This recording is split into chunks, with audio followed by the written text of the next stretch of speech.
So I want to be mindful of your time. And so first off, thank you for joining us today, our industry professionals.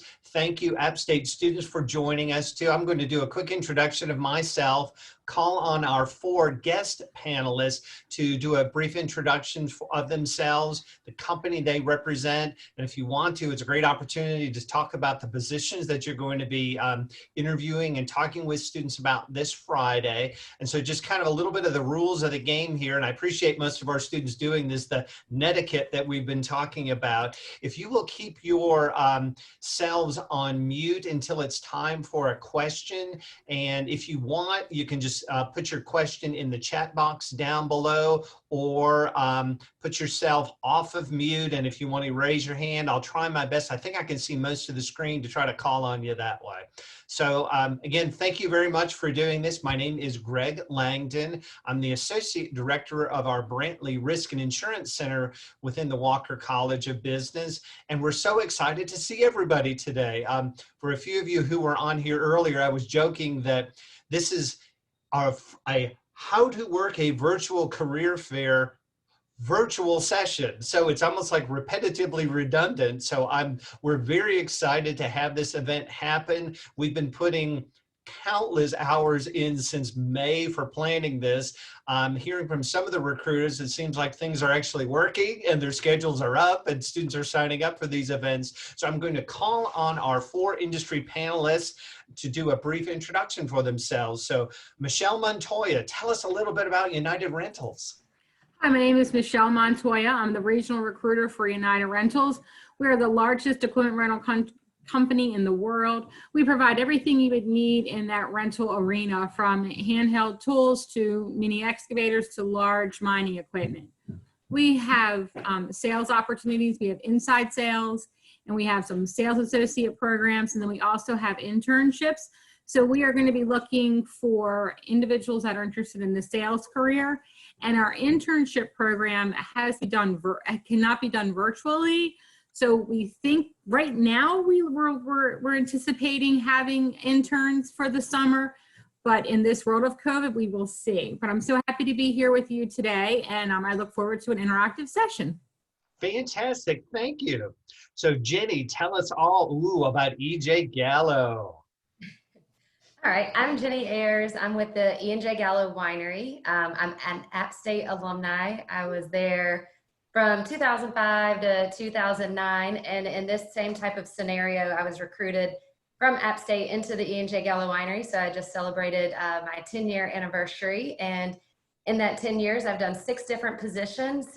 So you get a unique opportunity to grow your skill set. You don't have to know anything about wine coming in, and it's this whole little program and system that develops you and your career as you progress throughout the winery. But E&J Gallo Winery is the largest winery in the world. Some of our brands you're probably very familiar with. Barefoot is one of our largest brands, but Apothic and La Marca are 2 huge brands for us as well. And then we do play in the spirits world as well with New Amsterdam and Jura and some tequilas and things like that. But what we recruit for is our sales leadership development program.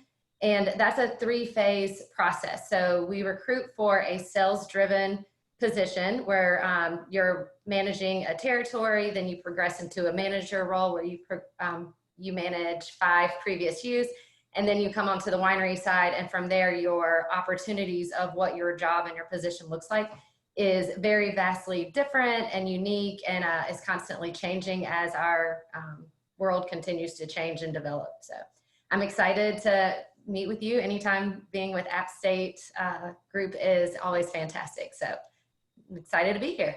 Fantastic, thank you. Jamie, tell us a little bit about C.H. Robinson. Sure. So my name is Jamie Kirks. I am here to represent C.H. Robinson. I have been with the company for about 7.5 years now. I'm currently a senior recruiter, but I did start on the business side in some of the positions that we recruit for. But C.H. Robinson, we are the world's largest third-party logistics company. What makes us unique is we don't own any assets. So no planes, trains, or trucks, but we have over 65,000 carriers on contract with us. So it gives us the unique ability to work with all different customers, advising on their supply chain and actually executing it as well. Essentially, we do hire into sales, inside, outside. We hire into supply chain logistics roles as well as operation roles. And we do have a pretty thorough internship program. We're currently trying to develop a virtual one as well, just in case we aren't able to do that in person next summer. Nice. Thank you for that update. And then finally, Signature Consultants. KJ, tell us about your organization. Absolutely. Happy to. Hello, everyone. Thank you so much for being here today. My name is KJ Brown, and I work at Signature Consultants. I'm our university recruiting manager, so I manage and oversee all of the universities we partner with across the country, including App State, and we're a proud sponsor of the App State sales program. I've been with Signature now for a little over 3 years, and I've been promoted twice. And fun fact, the last 2 roles I've been in, I actually got to create them myself. Benefits of being a part of a privately held company. So Signature Consultants, we are the 14th largest IT staffing firm in the United States and the 2nd largest privately held staffing company in the United States. For those of you all who may not be familiar with staffing, what essentially that means is we serve as the middleman between Fortune 500 and Fortune 1000 companies that are seeking top talent and talent that are seeking top opportunities. We have over 25 locations across the country, and we are currently hiring for our paid summer sales internship. We will definitely be having an internship next summer, whether it's in person or virtual. We ended up doing a virtual internship and actually created a second internship this last summer. And so definitely going to be doing that next summer. We're hopeful it's going to be in person, but that is going to be a paid sales focused internship. And then for our full-time opportunities, we have a hybrid inside-outside sales role that you start in, and then you progress to more of an outside sales role as part of our develop and advance career path. So same as kind of everyone else, looking for those motivated sales driven students. But for our internship, we're open to freshmen, sophomore, junior, and senior. So happy to talk to anyone about that, as well as our opportunities, and glad to be here today. Fantastic. Thank you, everybody. And for the recruiters, if you would, raise your hand if you have ever recruited at App State before, either in person or virtually. Fantastic. All right. That's what we like to see. We like to see returning. And for you students, trust me, Boone is not on the way to anywhere. They make a special effort to be there with you on campus. So they're doing a special effort right now. For the virtual event that we're going to be doing through Handshake on this Friday, just as a quick overview for the students, if you haven't done it yet, all of these organizations have posted positions in Handshake already. They've also set up their one-on-one sessions. So each one of these organizations has 6 10-minute one-on-one sessions every hour between 9 a.m. and 2 p.m. this Friday. Students, once you've gone into Handshake and updated your Handshake profile and uploaded a resume, if you meet the criteria for these organizations, you can see their positions, and if they have any open spots still available, you can sign up for their one-on-one interview sessions. Some of these organizations are also doing 30-minute, they're called group sessions. Any of you recruiters doing those on Friday? Fantastic. So there's lots of opportunity that's there. So what we're going to do now is dive into some questions with these recruiters, because things are a little bit different in this virtual world. I was joking earlier that this is the first time I've worn a necktie in probably 6 months. It's actually kind of fun to put it on again. So we've heard from recruiters that in the virtual world, sometimes dress is not as formal, but what are you expecting from our students this Friday from a dress standpoint? And we'll just kind of go through whoever wants to go first for the 4 recruiters. I can start. I would like to see a professional dress, something. Now, actually, what I'm in right now, I'm in a vest, I have a t-shirt, I have a shirt on. So something, while we are a business casual company, I don't really want to see a sweatshirt. I don't want to see sweats. I don't want to see that you just woke up and got out of bed and turned on your camera. So somewhat a professional. If you're going to wear a suit, that's great. If you have a nice shirt on, like a nice button down or a nice polo shirt, nothing with advertisements on it or anything like that, that's kind of what I'm looking for. Cool. Thank you. How about the other recruiters? I can add on to that as well. It's kind of that famous adage of you always want to dress for the job that you want.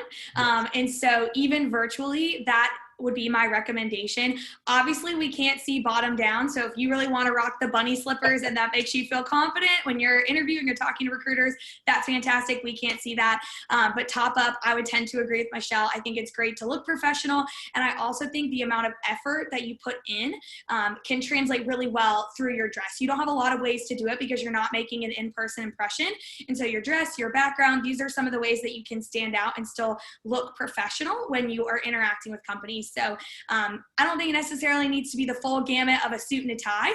I'm always really impressed when I see that, so I'm not going to say no. I think that's awesome when it shows you're willing to get all the way dressed up and go all out for it. I think that's awesome, but that would be my piece of advice is dress for the job that you want. And in the virtual world right now, we're still dressing up. When we're meeting with clients, when we're talking with customers, we're dressed up. So I would encourage you to do the same. Cool. Thanks. Jenny or Jamie? Yep, I would just add on to that, playing into the part of dressing up for the job. It also makes you feel more professional when you're at home. So it makes you feel like you are actually in an interview setting or meeting with an employer instead of sitting and having a casual meeting. When you feel the part, it conveys in how you project yourself and how you present yourself in the meeting. So not only does it look good and does it convey that you're seriously interested in this position and learning more from the employer, but it just makes you feel like you're actually in that type of setting, which will come through in the way that you present yourself. Fantastic. Thanks. Jamie, anything to it? Yeah, I would just agree with KJ. Like, we don't necessarily need a suit and tie, but honestly, we want to see that you care and that you care about our time. And so coming dressed professionally shows us that.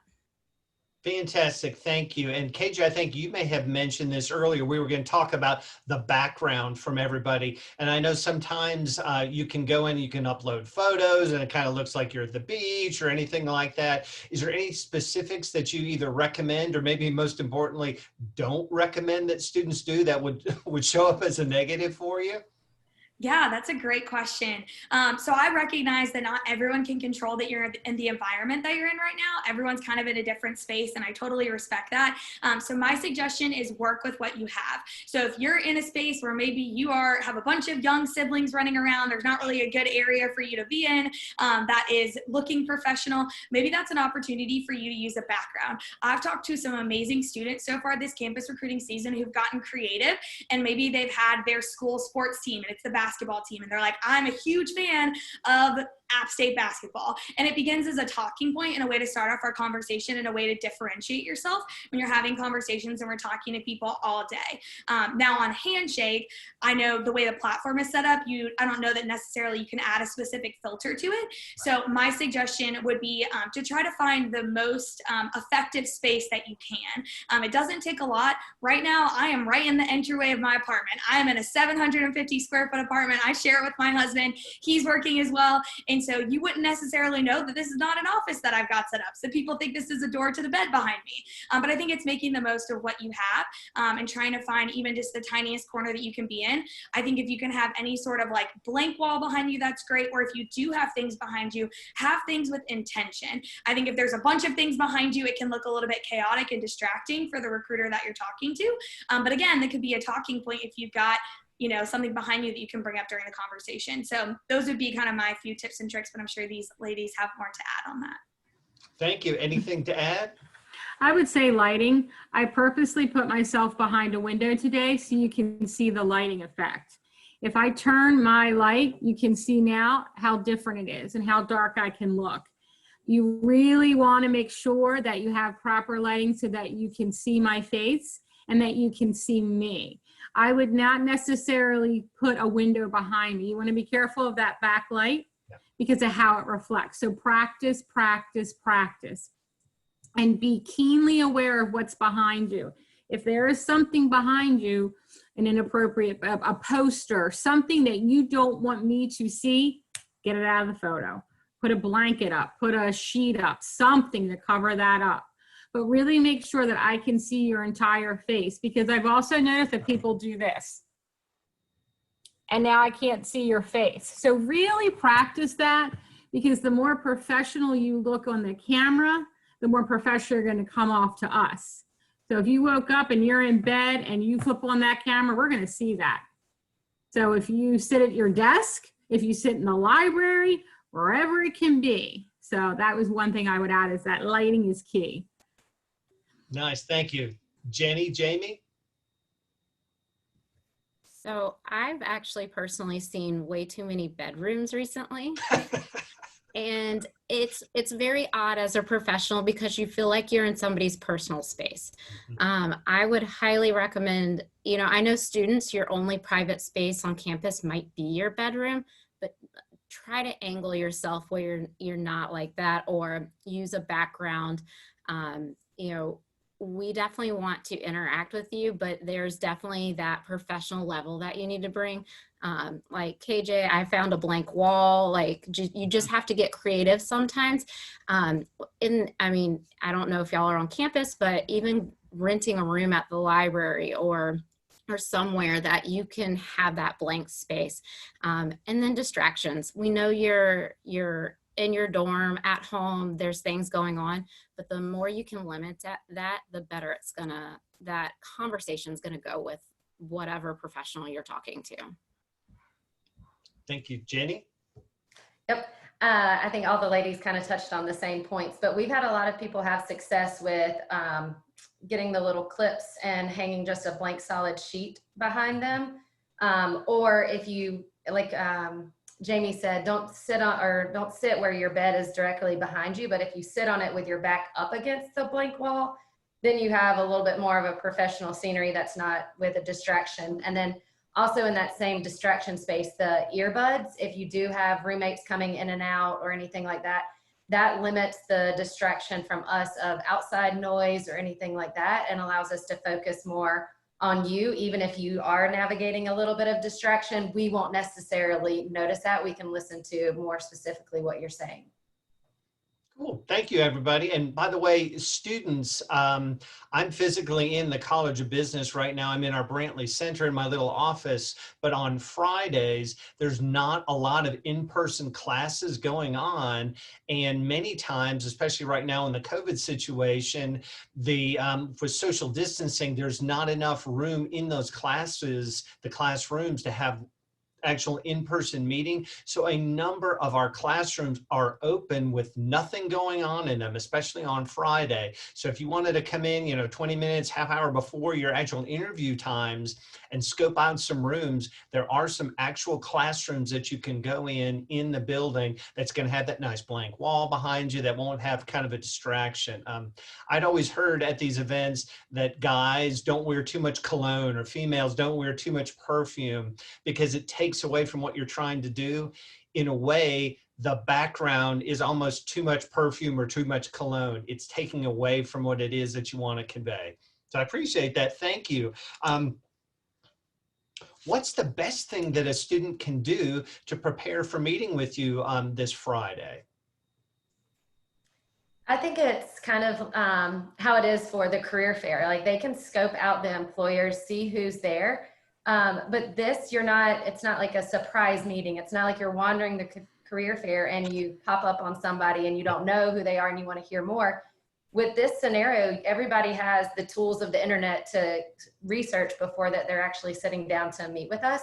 So they should come prepared with some questions so that they can know, so they can ask more about the company and what they're looking for. But then also we can ask about them, and it may generate some great conversation that makes the standard list of questions a little bit less monotonous. It creates a lot of extra dialogue, and it shows us that you are here for a reason. You know why you're here, and you're actually interested in the position that we're offering. So I think the ability to do research beforehand and to also convey that excitement and that energy. The computer can make you feel like you're not really talking to a person, but the better you can be with practicing and conveying your excitement for the position or enthusiasm about just having the time to speak with the employer, that goes a long way, and it makes it more memorable for us as well. Nice. I think Jenny makes a good point. Enthusiasm really does not translate the same virtually. And I think I've noticed that in events. Sometimes I can, when I'm interacting with students, it's hard to tell if you are fully engaged and paying attention, especially because most likely you're on a laptop. So you've got messages, you've got social media, like there's so many other things that you can be doing simultaneously. So just being cognizant of your interaction and what that looks like, I think that is huge in terms of how you engage at these events and how you interact with recruiters. I think Jamie had said this, being really cognizant of our time, because we're at these events all day, we're talking to a lot of students, and that's going to help you stand out as well. So that is definitely something that I would add. And then the other piece that I would add as well is follow up. So unlike an in-person interaction where there's a lot of different ways that you can exercise your professionalism and make a really good first impression, you still have the chance to do this virtually, but it really emphasizes even more that every interaction counts. So my suggestion would be everyone that you meet, make sure you go and send them a LinkedIn request, send it with a message. If they don't beat you to it, that's a great thing to do. If you make sure you get their email, a lot of times these are 10-minute interactions. So something I've been doing when I start talking to a student is I'm like, before I forget, I'm going to drop you my email and I'm going to send it to you. But if they don't give it to you, when you get that 1-minute notification from Handshake, I would say, hey, I know we're kind of running out of time. I'd love to grab your email because I may have some follow-up questions for you. And then make sure you actually follow up, check grammar. And again, even if you can tie in something from the conversation to say like, hey, KJ, it was great talking with you about Signature Consultants, full-time sales opportunities. Also loved getting to share a little bit about my love for App State basketball. I know I use that example. That's a great way, again, to stand out in a recruiter's mind is the follow-up. So that would be the other piece I would add. Nice, thank you. I would say that I'm going to expect you to know a whole lot about my company, more than you would have known at a real career fair, because you're on your computer and you have your friend Google right next to you. And I'm going to have no idea that you have Google up and you have my company information up. So I'm not going to, if you say to me, so what are you guys about? That's really going to turn me off. So, Google is your friend, and I'm not going to know you're on Google. I'm going to have no clue. At a real career fair, it's kind of difficult to pull up your phone and look at Google. But on your laptop, we're not going to know. So that is one piece that I think is really important, like Jenny was saying, to research. And even if you are, even if you see the company and you're like, oh, I'm going to go there, and you sign up right away and you hadn't researched them, but you think they're cool, pull up their page on Google, have it right next to you. And then that way, you can interact with them, and you're going to sound like you're the smartest person in the room when you really knew nothing about them because you Google them. No, anything else? Yeah, I would say, like Jenny was saying, it's just prepare. You get to sign up for these one-on-one events few days in advance. It gives you a lot of time to prepare. And then, like Michele said, if you sign up at the last second, you can still quickly pull up, look at that company, get at least some basic information. The worst thing you can do is, so what do you do as a company? Because it goes back to respecting our time. And then touching on some of what KJ was touching on is it's not a very long time that we're talking to you. So the follow-up, but also the active listening. So if you're showing that you're engaged, it really helps us because there's so much going on your computer screen or your phone, but it's only 10 minutes we get to speak to each other. You can hang out for 10 minutes and really engage with the person you're talking with. I've been trying to advise our students to kind of go along with everything what you're saying. In a way, these 10 minutes are almost like speed dating. You're trying to hit it. It's like, okay, is there some kind of chemistry there? When the 1-minute warning comes up, well, I guess this will be my next question.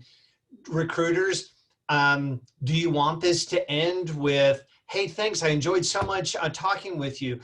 What do you advise I do for next steps? I mean, how would you like a student to end this little one-on-ones? Because it's not an interview. You're trying to get to the point where you're offered an interview. So I would say for me, I'm hiring salespeople. So I want you to do a close. I want you to ask me for my information. I want you to be the one that says, hey, this was great. Can we reach out? Because I'm not going to say that. I'm going to expect you to say that. Good. And then link with me on LinkedIn, look me up on LinkedIn, however you want to reach out, but make sure you ask for that close, because we're looking for sales, and sales is all about that close. So that's what I would suggest. Nice, thank you. Anybody else? Yes, You good? Go ahead, Jenny. We're the same way. We're all about asking for the close, asking for the sale. And I was mentioning it beforehand with the way that we recruit. I'm not the regional recruiter. We do have one person, but we have a group of 8 former App State alumni who all help with the recruiting events across campus. So we want you to reach or ask for our information so that you reach out to us and we form that dialogue, and then we can pass your information along to our regional recruiter. So we're trying to compile the most amount of students as we can. And if we interact with you once, maybe we remember your name, maybe we jot some stuff down.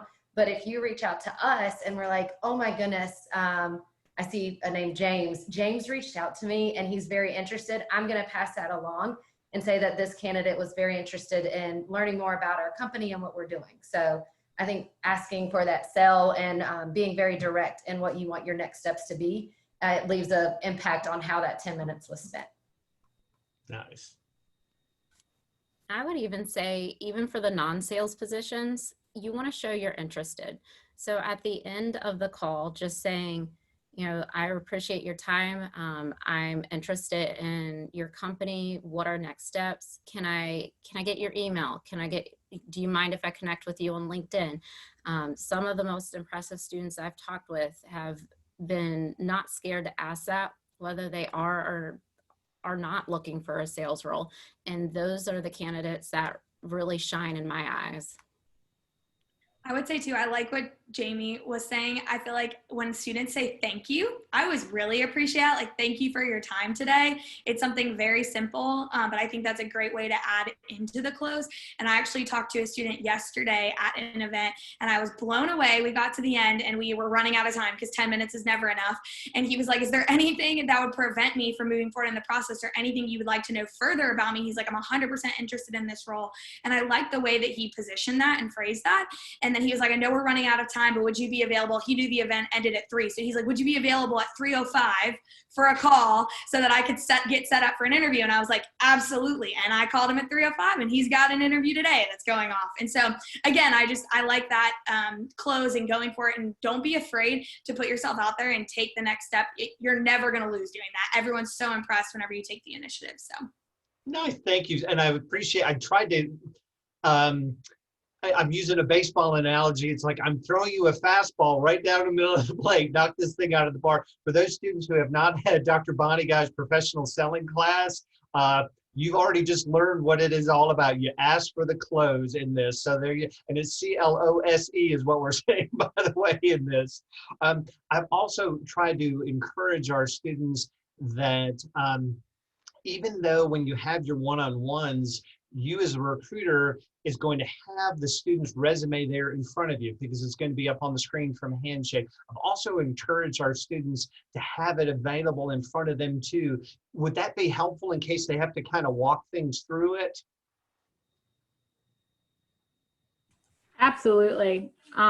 You know, I don't mind if a student is going to refer to their resume, but I want to make something clear. You want to be able to talk about your resume because it's your experience. So you want to know your resume even if you don't have it in front of you. So if you worked at, let's use an example of McDonald's. If you worked at McDonald's and you were the fry cook and and you're telling me that you're, the manager, and you have all this information on here about being a manager because you cut and pasted from somewhere else, that's not going to be very impressive to me. I'm going to know, what did you do as a fry cook? Not what you think I want to hear, if that makes any sense at all. But make sure that you own that resume and you own that experience, and you can talk to the points on your resume. Because what happens if something happens to your computer and I ask you a question about your resume, you should be able to answer that question even if you don't have your resume in front of you. I think that's a great point. So I think knowing your resume is so key, like Michele said. I think for me, just with the interactions I've had so far and when I've done these career fairs, because again, 10 minutes is so fast. I feel like for the most part, what I am more looking at is how are you selling yourself in these 10 minutes that we have. So sometimes it's going through your resume, sometimes it's an elevator pitch, which even using an elevator pitch, if that is the route that you want to go, what I will tell you, and Michele was starting to talk about this, is be authentic. It's really tough for us when it feels like, because again, you're going to be on a computer and we're technically not going to know, but we'll be able to tell if you're reading off a page and you're like, my name is KJ, I'm a senior marketing major. It happens. And I know one of your questions is a faux pas. I would say that's a faux pas. If I can tell you're reading on a screen, that's not good. I just want to get to know you. I want to get to know who you are. And especially for our company, like our values are so important. We're really looking for cultural stewards and people who are authentic and genuine. And so, like Michele said, not necessarily saying what you think we want to hear, but just talk about yourself, talk about your experience. You've done it. You're the expert. You are the subject matter expert on yourself. So use that time to sell yourself and don't get caught up in the details would be my advice. I also think making sure that you ask right when you start the session, ask the employer, like, hi, I'm Jenny Ayers. Do you have a copy of my resume? Like, make sure that the employer already has the copy. If they don't have it in front of them, that's a good time for you to say, well, let me walk you through a little bit about myself. Normally we have the resumes, and if we're in a normal setting, we have 2 to 3 copies so we can take notes and stuff. But again, it's a very different world right now. So I would make sure, just confirm that they have a copy of your resume. And then maybe at the end, you can close with, was there anything else in my resume I didn't touch on that you have questions about? But you can start with it, you can finish with it. But I think everybody already covered it very well, that you don't have to read it or have it memorized or anything like that. I would even say too, at the close, asking, would you like a copy of my resume? If you don't, if the employer doesn't have one, may I send it to you? Essentially, you know, in 10 minutes, it's really hard to go through the resume, but you don't want to be reading off of it. And the biggest thing employers are looking for is not, you know, Michele said, you know, a line cook or a fry cook or whatever. We can Google that and know exactly what they do. We want to know how you made an impact or a difference in each of your positions. So, you know, don't tell us step by step what you did each day. More so tell us, you know, how you went in and made a difference in each role. And that's how you're really going to stand out. Nice, thank you. And so for you students on here, I've worked for students for many, many, many years. And one of the themes that I talk about, if you're an RMI major, you may have even heard me say this before, turn a negative into a positive somehow. You're going to be asked what are called behavioral or situational questions. I see some nodding from my recruiters. Tell me a time when. How did you successfully resolve a conflict? When did you turn a no into a yes? So from a faux pas standpoint, I don't want to try to focus on the negatives. I'm trying to focus on the positive. Is there anything else? I don't want you to give away your trade secrets of what you're going to ask, but you all are going to ask them, tell me a time when. How did you successfully resolve conflicts? Is that accurate?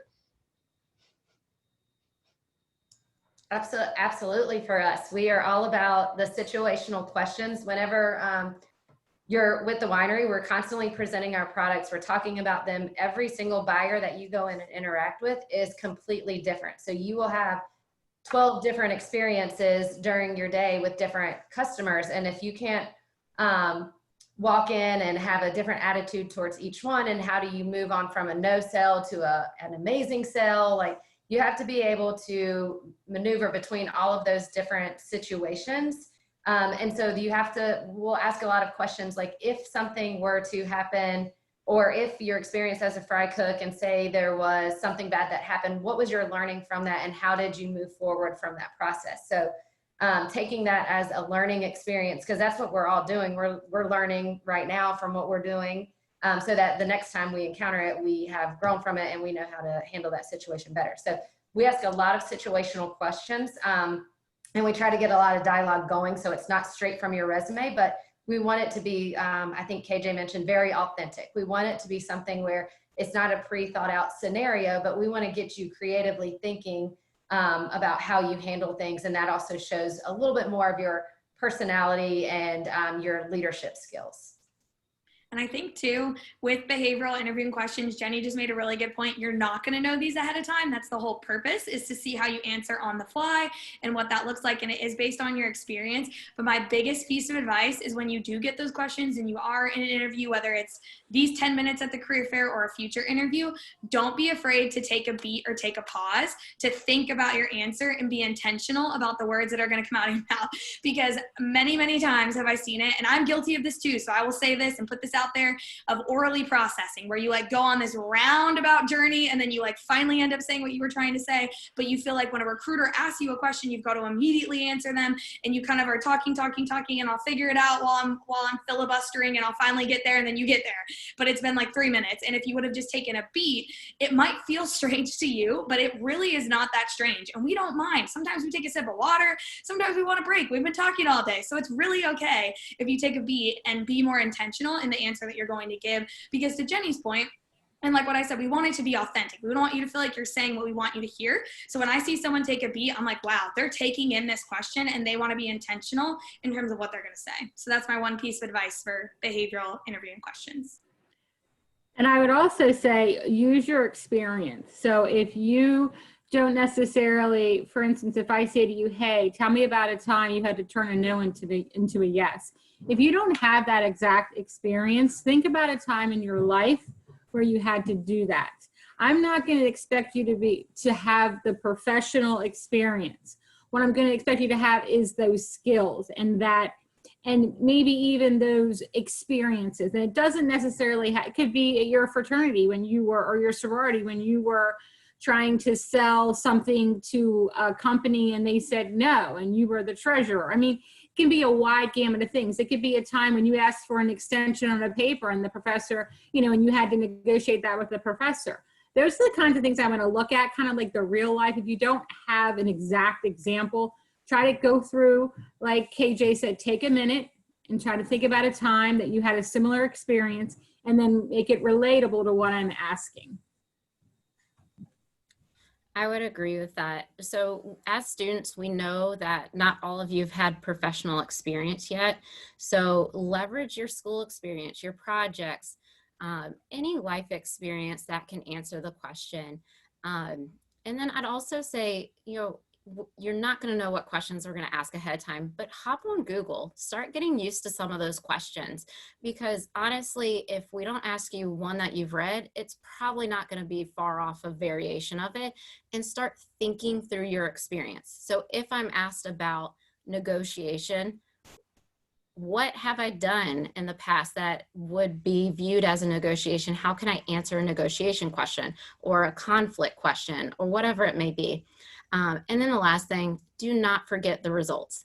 I see so many candidates that set the stage, they say exactly what they did in the situation, and then they forget to say the most important part, which is, how did that make a difference? Yes. And essentially, that's what we're looking for as a company, is you coming in, handling a situation, but seeing results from it that make an impact.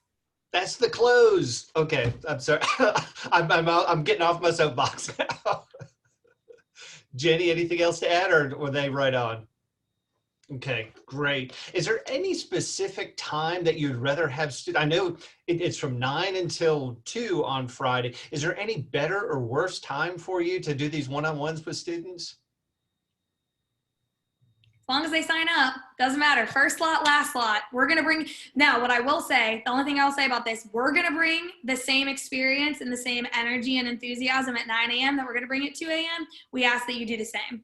So if you get to the end of the day and you sign up for that 1:50 to 2 o'clock time slot and you get on and you're like, oh my gosh, and you seem beat, then it's almost like you didn't even sign up for that time slot. So if you're going to sign up, then have the same level of energy and enthusiasm, do your research, be prepared like we talked about, so you deliver the same at 9 a.m. as you do at 2 p.m.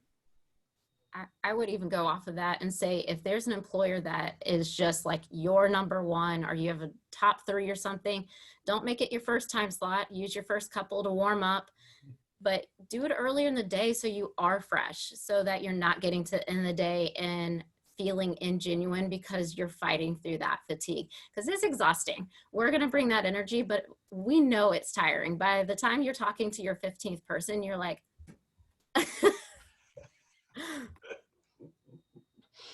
I would say also, if the time slot doesn't work for you and you're trying to squeeze it in, I would reach out to the employer and see if there's other times, like maybe not within that window, because just because that's like the ideal time doesn't mean it's the only time that we're available. So all of us are here on this call because we want to meet you guys. We need more people coming in. We're trying to hire you. So if it's a better time where you're going to present yourself and show yourself better and not be running between two different locations or however it looks, reach out to the employer and also see what other flexible times they have. A lot of times we have additional flex time or different people who could interact and meet with you. So I wouldn't necessarily always confine yourself to whatever is the only slot that's open. All right, then. This is good. I appreciate this. I'm actually enjoying this. This is great stuff. It's like, I don't have to say this 187 times to our students. I'm glad to know that Taylor's recording this thing so we can get it to our students that way. So we've got about 8 or 9 minutes left before the session ends. Students, you've heard a lot of information here right now. Be prepared. Treat this as a professional time with an industry person who's making their time to be here. Know what it is that you're talking about. You don't necessarily have to be a subject matter expert on signature consultants or wine right now or rental equipment or anything. You just need to be able to convey your passions going forward. Are there any specific questions for the students that you want to ask for the good of the group? Don't be shy, especially you sales students. Wow, we've completely covered all this. This is amazing. One thing I will say, and you all didn't say this, but you kind of hinted at it. When I've worked for students for many, many years on this, I think KJ may have referenced this of, I am going to read to you my insert line here, elevator pitch. It sounds crazy, but lock yourself in your bathroom and do your elevator pitch to yourself in the mirror. You never know quite how weird that you might look until you can get comfortable saying it. And you've got to, am I correct saying this to our recruiters here? You've got to be comfortable saying it, not reading it. It's gotta just be able to come out. And I've seen students when they're trying to do it and a recruiter will say, oh, that's so cool, tell me about that. And the student freezes because they're not, it's like, wait a second, I'm not done yet. Let me get back to saying my thing. Anything you want to touch on that? I mean, do you deliberately kind of stop a student in the middle of one of those just to see how they handle it? I particularly don't, but I could definitely say that practice is key to this.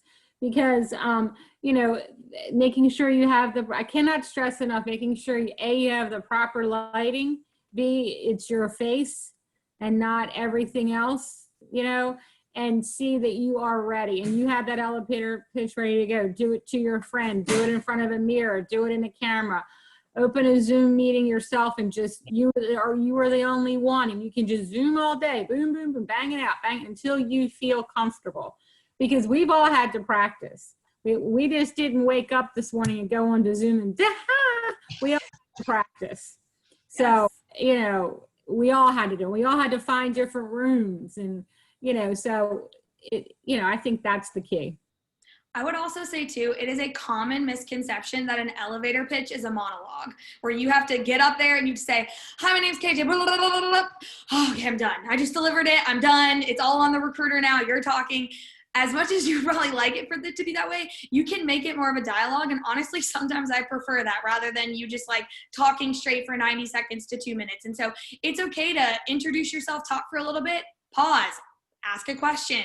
Like it can be, and it should be, in my opinion, more of a dialogue rather than a monologue where you feel like you're just delivering all this information. Because I think that's where the meat and the fun is and where we get to actually ask you questions and we get to know you. And I think it's going to make you much more comfortable because a lot of times what I see is that people do memorize a 90-second script.